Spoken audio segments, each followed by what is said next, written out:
Esther, capítulo de número 2. Eu quero ler com você nesse momento, a partir do verso 16.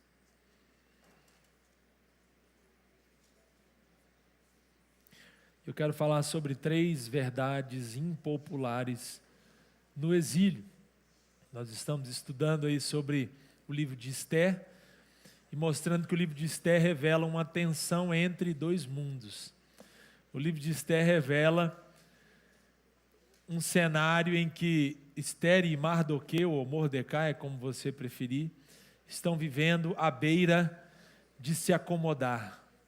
Eles estão muito perto de se acomodarem na fé. Existe uma interpretação, que a gente pode chamar aqui de senso comum, que é uma visão mais heróica desse livro, né? Uma visão mais heróica de Esther, e nós não queremos destruir a reputação, mas estamos adotando com muita seriedade e temor, como a gente já vem falando, uma interpretação que não traz esse senso comum, que mostra uma outra perspectiva sobre esse livro, sobre esse texto, e a perspectiva é exatamente essa, de que Esther e o seu primo, Mardoqueu, estão flertando ou estão se acomodando dentro de um cenário de exílio. O que é exílio?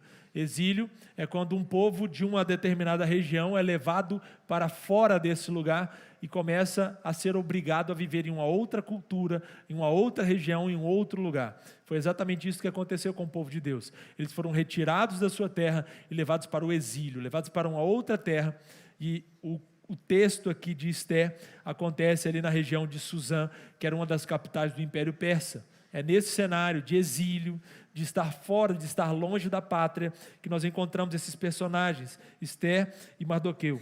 E esses 2 personagens representam e falam muito ao meu coração, representam e retratam os meus desafios, os seus desafios enquanto cristão nesse mundo. É isso que nós estamos propondo para essa série.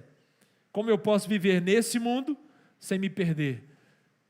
Como eu posso viver nesse mundo, porque o Senhor não mandou a gente sair dele, é aqui mesmo que nós temos que viver, é essa terra que nós temos que cultivar, mas como eu posso viver nesse mundo hostil ao Evangelho, sem perder a essência e os valores do reino de Deus? É esse desafio que nós precisamos enfrentar. Para isso, eu quero falar então sobre 3 verdades impopulares no exílio. Eu quero ler com você Esther capítulo 2, verso 16. Vamos pensar em todo o capítulo 2, mas mais precisamente a partir aqui do verso 16 da nossa leitura. Acompanhe comigo, eu estou lendo na Nova Versão Transformadora, NVT. Esther foi levada ao rei Xerxes no Palácio Real no mês de dezembro, no 7º ano de seu reinado. O rei gostou mais de Esther que de qualquer outra moça. Agradou-se tanto dela que pôs a coroa real sobre sua cabeça e a declarou rainha em lugar de Vasti. Para comemorar a ocasião, ofereceu a todos os seus nobres e oficiais um grande banquete em homenagem a Esther. Declarou aquele dia feriado em todas as províncias e distribuiu presentes generosos para todos. Mesmo depois que todas as moças haviam sido transferidas para outra parte do harém, que Mardoqueu tinha se tornado um dos oficiais do palácio, Esther continuou a manter em segredo a sua nacionalidade e a origem de sua família. Ainda seguia as instruções de Mardoqueu, como havia feito quando vivia sob os seus cuidados. Vamos orar? Querido Deus, fale conosco através da Tua palavra, que é poderosa, viva, verdadeira, infalível. Precisamos da Tua orientação, nos direcione, nos ensina, Senhor, a viver de forma saudável, sóbria, de forma que agrade ao Senhor nessa tensão, no meio dessa tensão entre os 2 mundos. É a oração que fazemos ao Senhor em nome de Jesus. Amém. Irmãos, a Pérsia, e quando eu falo a Pérsia, eu estou falando do mundo que a gente vive também, tá? Então, entenda quando eu disser aqui, esse exílio, esse lugar que vivemos, não aceita algumas verdades. E eu quero pelo menos trazer 3 delas aqui, que eu acho que o livro de Esther nos ensinam e nos ajudam, principalmente esse cenário. No capítulo 2, especificamente, o que acontece aqui é muito diferente do que às vezes nós chamamos de primeiro concurso de beleza da Bíblia, né? Ou da história, alguma coisa assim. Não, porque em Esther está registrado o primeiro concurso de beleza. Nós não lemos o capítulo inteiro, mas se você prestar atenção no capítulo, você pode voltar aí os seus olhos, inclusive, para a palavra de Deus. Nós vamos perceber que o que acontece é que o rei desagrada da atual esposa dele, da esposa que ele tinha, da rainha, tem um desentendimento com ela, e a partir dali, ela é destituída desse cargo, e ele é orientado a buscar no império inteiro jovens, bonitas, para que pudessem ser testadas, e a que ele gostasse poderia se tornar a nova rainha. O que está acontecendo aqui é muito diferente de um concurso de beleza. As mulheres eram tomadas de suas famílias. Elas eram levadas por um oficial do império e elas jamais voltariam para suas casas ou suas famílias. A juventude delas, né, porque eram bem jovens, essas mulheres certamente, a juventude delas seria cortada, vamos dizer assim, amputada de forma muito abrupta a partir desse momento em que o oficial escolhesse elas e não elas se oferecessem voluntariamente como se estivessem indo para um lugar melhor, para que elas estivessem para sempre no harém desse rei chamado Xerxes ou Assuero, né, que são os dois nomes possíveis, e a partir de então elas estariam para sempre dentro desse harém onde, se o rei não gostasse delas, não as escolhesse como a nova rainha, elas morariam então na casa das mulheres do rei e seriam para sempre uma de suas concubinas. E se o rei, por algum motivo, se lembrasse do nome delas, ele poderia chamá-las de novo à sua presença. Se não, viveriam para sempre naquela condição. Muito diferente do que muitas vezes a gente imagina que esse livro retrate.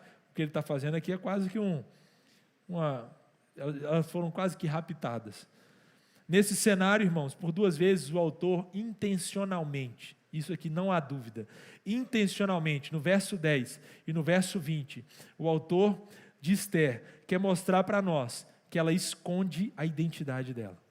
Isso é intencional. O autor quer chamar a nossa atenção. Repetição na Bíblia não é à toa. E praticamente que o verso 10 e o verso 20 praticamente se repetem, para mostrar que existe uma judia, existe uma jovem mulher do povo de Deus, que escolheu, orientada inclusive por Mardoqueu, que é o seu pai de criação, ou o seu primo, que diz para ela: não fale de onde você vem, não fale sobre a sua família, esconda as suas origens, esconda a sua identidade. Por duas vezes o capítulo 2 vai mostrar para nós esse cenário, verso 10 e verso de número 20. Eu vou inclusive ler novamente o verso 20. Esther continuou a manter em segredo sua nacionalidade e a origem de sua família. Ainda seguia as instruções de Mardoqueu, como havia feito quando vivia sob os seus cuidados, mostrando claramente que por duas vezes essa é a atitude. E a pergunta que vem é: por quê? Qual a razão principal para que essa orientação fosse dada a Esther? Muito provavelmente, irmãos, por uma questão de conveniência. Muito provavelmente por uma questão de, se você não falar nada, você não perde nada. Se você falar, é possível que alguma dificuldade se levante. Então é melhor que você se cale. E eu quero trazer, irmãos, dentro desse contexto do livro de Esther, uma visão um pouquinho diferente que nós estamos propondo aqui, essas três verdades impopulares no exílio. A primeira verdade impopular no exílio, ou seja, coisas que quando nós falamos não geram aplausos, não geram comoção do mundo em que vivemos, geram estranheza. São verdades extremamente bíblicas, mas pouco aplaudidas no nosso tempo. A primeira delas: conforto não é propósito de vida. E eu quero explicar melhor daqui a pouquinho um pouco disso. Conforto não é propósito de vida. A segunda verdade impopular fala sobre fé não é assunto particular. Fé não é assunto particular. E a terceira e última: identidade escondida apodrece. Me perdoe a expressão. Identidade escondida apodrece. Conforto não é propósito de vida. Fé não é assunto particular. Identidade escondida apodrece. A Pérsia é um lugar, para esse contexto aqui que nós estamos vendo, principalmente para a vida de Esther, é um lugar aparentemente confortável. Aparentemente confortável. E é muito interessante porque talvez nós estejamos perseguindo, fazendo como a palavra de Deus vai dizer, correndo atrás do vento em muitos aspectos, perseguindo o conforto. Pastor, eu trabalho para dar conforto para minha família. Eu trabalho para dar conforto para os meus filhos. E a nossa geração passou a colocar o conforto como propósito de vida. Conforto não é propósito de vida. E todas as vezes que nós trocamos o nosso real propósito por um propósito falso, nós nos afastamos de Deus. E começamos a flertar com mentiras, com valores que não agradam ao Senhor. Nessa tensão entre os dois mundos, existe uma pressão muito grande para que você conquiste conforto. Para que você more numa casa, num apartamento confortável. Para que o seu carro seja confortável. Para que a sua família desfrute de conforto. Tudo está girando em conforto. As experiências, porque as pessoas não vendem mais produtos, elas vendem experiências, e as experiências vão te levar a um nível de conforto. Você não quer ser atendido por um médico, você quer se sentir confortável no consultório do médico, do psicólogo, enfim, de quem presta serviço para nós. Buscamos e perseguimos intensamente o conforto. Conforto se tornou o nosso alvo, o nosso propósito de vida. Mas quando nós olhamos para a palavra de Deus, nós percebemos que conforto não é o propósito do ser humano, de nenhum ser humano, muito menos daqueles que dizem ter fé em Deus, daqueles que se dizem servos de Deus. Meu irmão, não trabalhe para ter conforto, ou não resuma o propósito da sua vida a isso, porque conforto não é propósito de vida. O nosso propósito, de forma mais teológica aqui, é glorificar a Deus, viver uma vida que agrada a Deus. Esse é o nosso objetivo. Tudo o mais é secundário. O nosso propósito, irmãos, é crescermos constantemente. É quase que um oposto, um extremo oposto, eu poderia dizer, do conforto. A vida cristã não é confortável, não é. E um dia, se Deus te permitir chegar aos 80, 90 anos, o Evangelho ainda precisa te desafiar. O Evangelho precisa continuar mexendo com você, ao ponto de você sair do culto e pensar assim: o que eu preciso mudar na minha vida essa semana? Em que área da minha vida eu preciso buscar mais a Deus? Você sair da leitura bíblica, você encerrar um momento de leitura devocional e enxergar: eu tenho muito para crescer ainda. Eu tenho muito a perseguir ainda, eu preciso frutificar mais para Deus, eu preciso ser mais transformado, eu preciso crescer em santificação, eu preciso crescer em compromisso com Deus, eu preciso crescer em boas obras, em generosidade. Mas ao contrário disso, irmãos, ao contrário dessa inquietação, que eu vou chamar de inquietação espiritual, nós temos uma inquietação porque o nosso único objetivo é atingir o conforto. E se você conseguir atingir o conforto, a coisa pode se tornar ainda mais perigosa. O texto fala no verso 10 que Esté escolheu esconder a sua identidade. Ela ainda não era rainha. Aí no verso 20 ele vai trazer um destaque. O verso 19 vai dizer: mesmo depois que as outras mulheres já haviam sido levadas para outra casa, Esté já era a escolhida pelo rei, ainda assim ela escolheu esconder a sua identidade, porque a Pérsia vai dizer para nós que conforto é propósito de vida. Se mata de trabalhar, porque você tem uma razão. Gasta todo o seu tempo para que você tenha a maior quantidade de recursos. Vai, entrega o melhor para os seus filhos, porque você não teve o que os seus filhos podem ter, e você vai, entrega tudo para que eles tenham o melhor dessa terra, para que eles estudem nos melhores lugares, para que eles sejam os mais bem-sucedidos possível. Conforto. Meu filho, faça algo que te dê dinheiro para que você tenha conforto. E veja bem, o conforto não é algo pecaminoso. O grande erro aqui é botar o conforto como propósito de vida. Certa vez Jesus estava anunciando, Jesus falou: olha, eu estou caminhando para a cruz. Jesus começou a revelar para os discípulos que ele seria perseguido, que ele seria pego, que eles fariam várias coisas com ele e que ele morreria. naquele momento, pensando como eu penso, da maneira como muitas vezes é o meu coração, Pedro se levanta e fala: Jesus, você não está pensando bem, não faz um trem desse, não vão por aí não, Jesus. Em outro momento, quando Jesus estava se aproximando de Jerusalém, prestes a entrar mesmo, quando ele entra em Jerusalém em definitivo para subir para a cruz, os discípulos falam: Jesus, nós estamos na direção errada, vão para o outro lado, Jesus, é para fugir. Jesus fala: não, é para lá que eu vou, é para Jerusalém, é lá para ser pendurado no madeiro, eu sei para onde eu estou indo, e eu não estou aqui por conveniência. Jesus, que é o nosso Senhor e Salvador, não esteve aqui, irmãos, buscando conforto.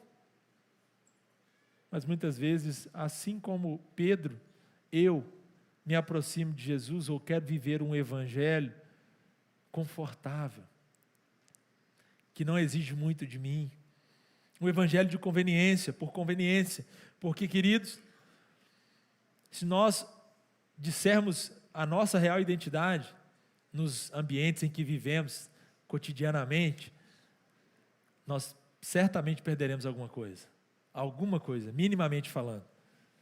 Pelo simples fato de nos posicionarmos, de falarmos sobre quem somos, aquilo que cremos, certamente teremos algum tipo de impacto, teremos algum tipo de perda. E às vezes, tentados pela conveniência ou pela ideologia do conforto, nós nos calamos. E esse é um perigo muito grande. Esther não nega a Deus, ela não nega a Deus. Ela não vira as costas para Deus. Mardoqueu, da mesma forma, nós não estamos falando de um grande escândalo, nós estamos falando de algo bem sutil, que pode acontecer comigo e com você, e a gente nem notar. Esse é o perigo, essa é a tensão proposital que o livro de Esther quer provocar. Cuidado, porque você pode parecer estar perto de Deus, e ao mesmo tempo, ser quase que um agente secreto. Ter boas razões para não manifestar a sua fé. Ter boas razões, por conveniência, para não se impor como um cristão. Jesus não fez isso. Pelo contrário, Jesus abandonou todo tipo de conveniência e caminhou para a cruz. E ele disse: aquele que quer vir após mim, negue-se a si mesmo, tome a sua cruz e me siga. O evangelho não é para quem está buscando conforto. A gente pode até ter um banco acolchoado, um ar-condicionado, uma água gelada, aí a gente ainda oferece um espetinho para você, ao final, levar para casa. Irmãos, isso é bom demais. Churrasco dos homens, aí é churrasco até o povo não aguentar mais comer daquele jeito. Isso é bom demais. Acampamento, congresso de mulheres, acampamento de jovens, isso é muito bom. Mas, irmãos, os desafios estão do lado de fora, cotidianamente. Os desafios estão dentro do nosso coração, que está muitas vezes cedendo aos valores da Pérsia. Por isso, a primeira verdade impopular é que conforto não é propósito de vida. Seu propósito não é alcançar uma vida confortável. Seu propósito é ser mais parecido com Jesus. E se Jesus é o seu Senhor e Salvador, final da vida dele, porque Jesus está vivo e reina para sempre, mas o final do ministério de Jesus foi pendurado numa cruz. Nós precisamos entender que o conforto não é o nosso alvo principal. Segunda verdade impopular, que esse mundo não aguenta ouvir, diz o seguinte: fé não é assunto privado. Sabe o que é interessante da Pérsia? Sabe o que é interessante do mundo que a gente vive? Eles não vão dizer para nós assim: abandona o seu Deus, nega o seu Deus. Não, eles não vão fazer isso. Não, para de adorar esse Deus aí, para de adorar esse Jesus. Não, eles não vão fazer isso. Eles vão fazer assim, olha, adora Jesus. Você serve a Jesus? Nossa, que legal. Eu gosto tanto de Jesus, admiro tanto Ele. Foi uma pessoa tão iluminada, foi uma pessoa tão boa que pisou essa terra, trouxe muita luz, trouxe muita coisa boa, bons ensinamentos, uma pessoa tão sábia. Perceba, só não traz para mim a sua fé, guarda para você. Olha, eu acho muito legal que você é uma pessoa de fé, que legal, eu também sou, mas olha, guarda para você. quando você começar a querer me passar esse negócio de evangelho, de Jesus, de pecado, não, guarda a sua fé em particular. A Pérsia ensina para nós, irmãos, que fé é uma coisa privada, particular, que eu tenho que guardar para mim. Eu não posso ficar incomodando as pessoas, eu não posso ficar compartilhando com as pessoas, porque vai que elas se sentem constrangidas por aquilo que eu estou falando. Vou ter que falar que ela é uma pecadora, vou ter que falar que a pessoa pode ir para o inferno, que aquele que não tem Jesus vai para o inferno, está longe de Deus para sempre. Irmãos, isso é impopular. A Pérsia vai querer nos ensinar, o exílio vai querer nos convencer que fé é particular. E sabe o que acontece? A igreja se cala. E quando a igreja se cala, irmãos, a gente perde a nossa maior missão, que é anunciar o Deus que nós servimos. A gente perdeu isso. O Senhor Jesus, certa vez disse: vocês são a luz do mundo. E aí ele vai explicar. Ele fala assim: ninguém acende uma luz, ou se a gente fosse trazer para a nossa realidade, ninguém pega um ponto de luz e põe ele debaixo de uma mesa. Esconde ele bem escondido. Ponto de luz, ele fica numa região onde ele possa incidir, brilhar, iluminar. Vocês são a luz do mundo. Meu irmão, você que está aqui nessa manhã, você é a luz do mundo. Jesus não te chamou para você ficar escondido. Jesus não te chamou para você ficar lá num lugarzinho confortável, calado, convencido de que é melhor guardar a sua fé só para você. Convencido de que você pode acabar sendo inconveniente, compartilhando com outras pessoas, falando coisas que às vezes podem ofendê-las. Olha como que a gente inverte. A boa notícia do Evangelho, a boa notícia de salvação, agora é vista como algo quase que pejorativo, ruim.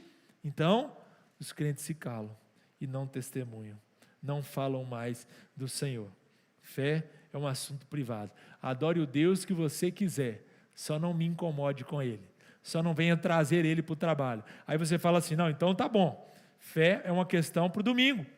Eu vou à igreja no domingo, adoro a Deus, essa é a minha vida particular, e no resto da semana eu preciso viver a vida como esse mundo vive.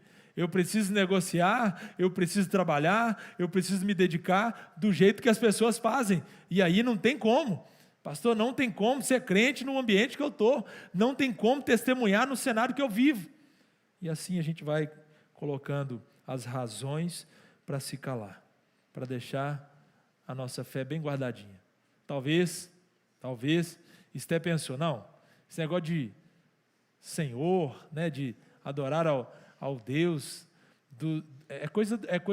o único Deus, é coisa de judeu, é coisa do meu povo. Deus tem uma aliança com o meu povo. Então, por que eu vou levar isso, né, para outras pessoas? Para que eu vou levar isso para outros lugares? Se ainda pode me causar problemas, eu vou guardar isso comigo e vou deixar por aqui. Por 2 vezes, o texto vai dizer para nós que Esté preferiu guardar a sua identidade. Não disse quem era. Essa é a mentira moderna. Essa é a mentira que muitas vezes nós acabamos caindo. Será, meus irmãos, que nós temos testemunhado do Senhor da maneira que Ele espera que nós testemunhemos? Será que de alguma forma eu passei a acreditar que eu não devo compartilhar com as pessoas? Faça uma análise honesta. Será que talvez lá no fundo do meu coração eu comecei a achar que realmente falar sobre o Evangelho é inconveniente? Porque existem dados, existe uma pesquisa de uma instituição séria que diz que à medida que as novas gerações vão se levantando, as novas gerações falam menos sobre o Senhor. Sabe por que elas falam menos sobre Deus? Porque elas acham inconveniente. É possível que, quanto mais jovem o crente for, menos ele ache necessário compartilhar sua fé, porque ele já abraçou essa cosmovisão, ele já abraçou essa ideia. Não, cada um com a sua crença, cada um com aquilo que acredita. Eu não vou incomodar ninguém com isso. Na verdade, irmãos, o que nós estamos fazendo é, de alguma forma, privando as pessoas de conhecerem a mensagem que traz vida e libertação. A mesma mensagem que um dia me alcançou. Verdades impopulares. Identidade escondida, terceiro e último, apodrece. A boa notícia é que Deus pode evitar que isso aconteça. Água parada só serve para dar bicho da dengue, né? O mosquito lá da dengue. Água parada dá lodo, apodrece, não tem vida. Identidade escondida perece. Perece. É exatamente assim que acontece. E não pense que isso acontece da noite para o dia. Não pense que isso acontece num piscar de olhos. Escolhemos guardar a nossa identidade. Escolhemos pouco a pouco nos afastar. E num processo gradativo, assim como aquela água empoçada, no primeiro dia, ok, no segundo, começa a ter ali alguma sujeira, e assim vai, até que num determinado momento está completamente sem vida, apodrecida. Assim é também a nossa identidade. Assim é também a nossa vida espiritual. Se a gente não cultiva, e o Senhor Jesus fez uma analogia completamente oposta a essa, ele disse assim: aquele que crê em mim, do seu interior fluirão rios de água viva. Não tem nada a ver com água empoçada, não tem nada a ver com coisa escondida, tem a ver com um rio, rios de água viva, corrente, matando a sede daqueles que estão sedentos, por onde aquele rio passa, levando vida, trazendo renovo, trazendo novos nascimentos, porque esse é o propósito da mensagem do Evangelho. A nossa identidade não é nossa como se nós fôssemos o fim em nós mesmos. A nossa identidade revela aquele que nos criou, revela aquele que é Senhor sobre nós. Quando eu escolho esconder a minha identidade, eu não estou me escondendo, eu estou escondendo o Deus que me salvou.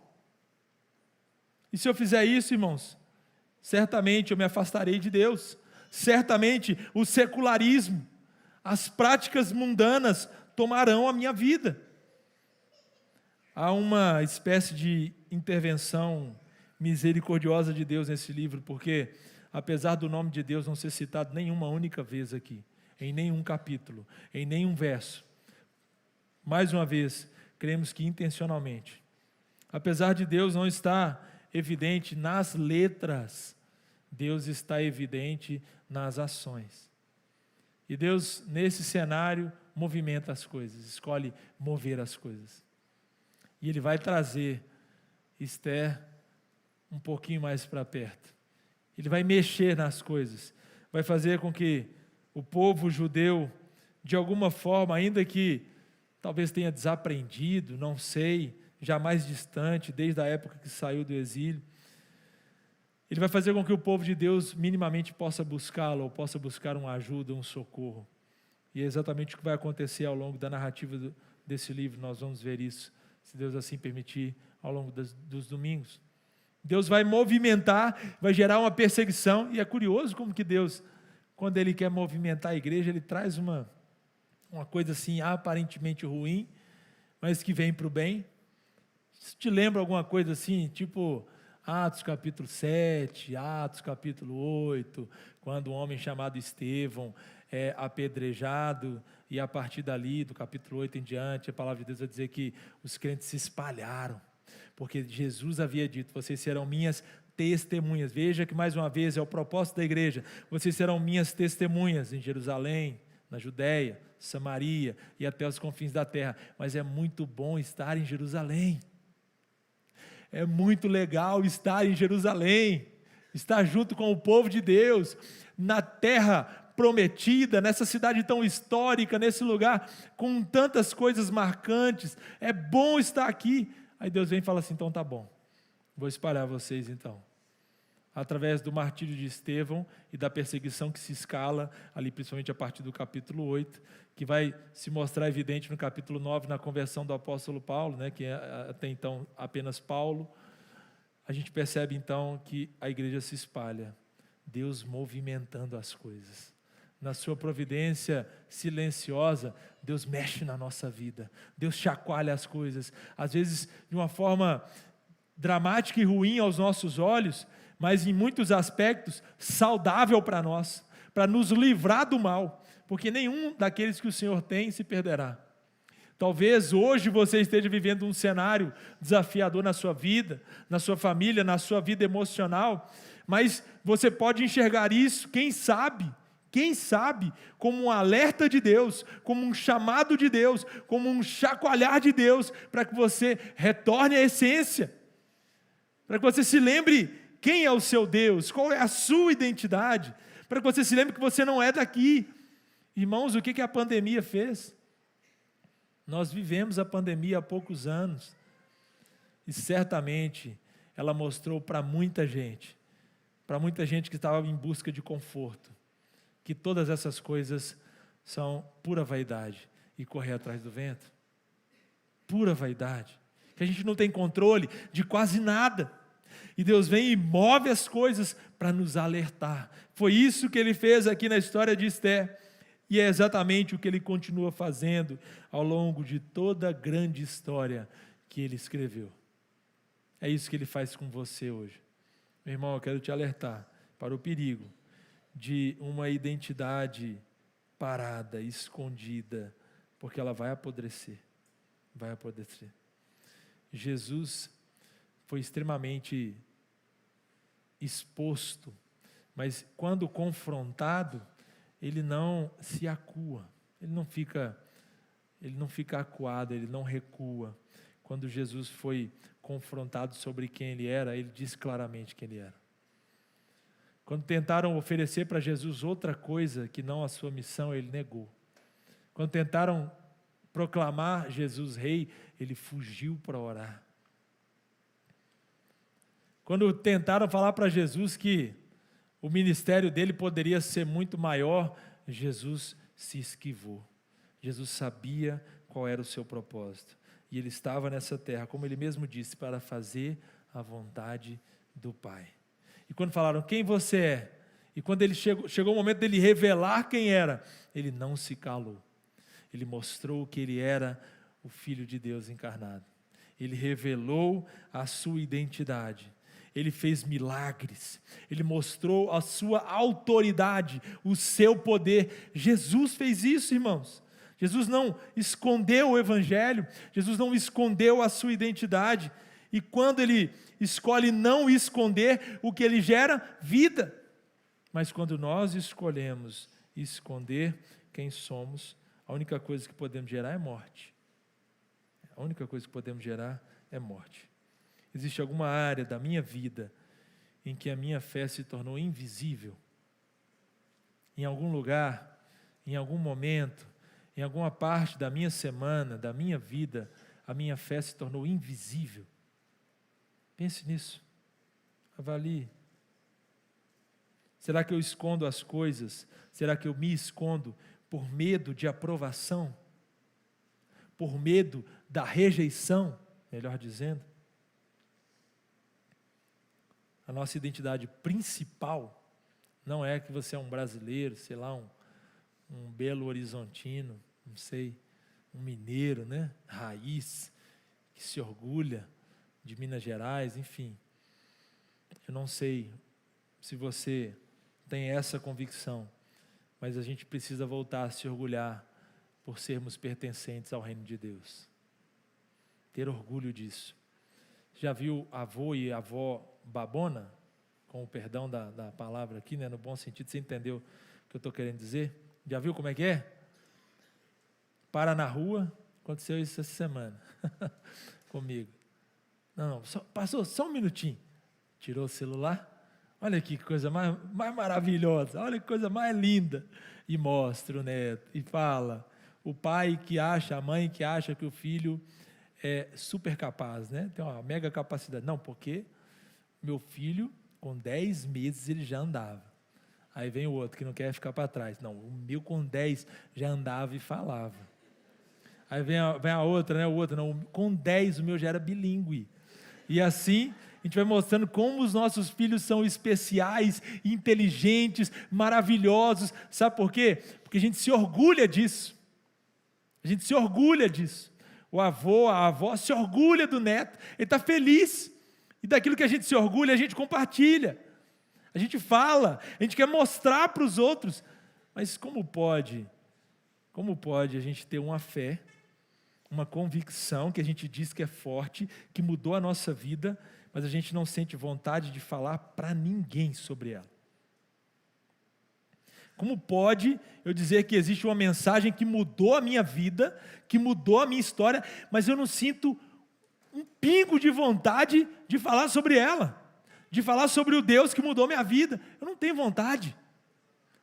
Como pode, irmãos? Contrariando toda a lógica, toda a lei, nós dizemos que é possível ser um crente que não quer testemunhar do Senhor. Que a gente possa voltar à essência, irmãos. Voltar ao estilo de vida mais perto de Deus. Entre dois mundos. Essa é a tensão do mundo da realidade em que vivemos. Outro dia, lá no nosso GD, uma pessoa comentou, de forma muito espontânea: nossa, não lembro qual foi a última vez que eu convidei alguém para ir na igreja comigo. Não sei qual foi a última vez que eu falei mesmo de Jesus e chamei alguém para estar comigo. Eu achei interessante aquilo ali. São reflexões que a gente precisa voltar a fazer, irmãos. Reflexões que a gente precisa voltar a fazer. Para que a gente não perca o foco da nossa missão. Conforto não é propósito de vida. Fé não é assunto particular. Identidade escondida apodrece. Que o Senhor nos ajude a viver uma vida que agrada a Ele. Uma vida que não se mistura aos valores desse mundo. Ao contrário disso, uma vida que influencia nesse mundo para a glória de Deus. Eu vou fazer uma oração nesse momento antes de nós encerrarmos. Deus,